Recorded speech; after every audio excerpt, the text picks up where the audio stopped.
Hello friends, so welcome back to my mini blog. तो आप मैंने केमती अच्छे आशा करछे आप समस्त भल ही थे।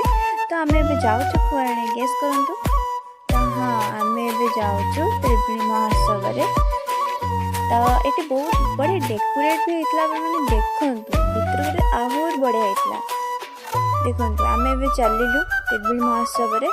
तो आम से डायरेक्ट जाए पहुँची गलु। मुझे तो बेस वीडियो बनी बट आप लंग वीडियो देखने भी सर्ट वीडियो किसी देखी। तो आपण मैंने वीडियो देखा आगे प्लीज सब्सक्राइब करनी। तो आम ये डायरेक्ट आसी पहुँची गलु। तो प्लीज मैथ्स में किसी कमेंट करेंगे कहीं मैथ्स भी कंप्लीट। तो आम सीधा डायरेक्ट गाड़ी लेके आम सीधा डायरेक्ट पड़े। बाबा जी गले आउ कि लोक मानक आने। तो बाबा पड़े भड़े। तो आम ए चलू बुलवा। कम लोक थे किंतु और किसी समय पर देखिए बहुत लोग एमती आप चलने भी असुविधा हम।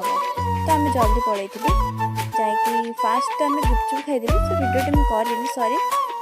गुपचुप खाई सारा बहुत खाई बुलिलु। तो आम बहुत बुलाबुली कर सारा पुणी आमको इच्छा है कि खावा आम खाई आम डायरेक्ट बाबा को कॉल कलु। बाबा से ठिया होते बाबा को नहीं आसिलु। बाबा को नहीं आसिक बाबा साथ जाइचु जेहेतु तो किसी किणा कि बनता है ना।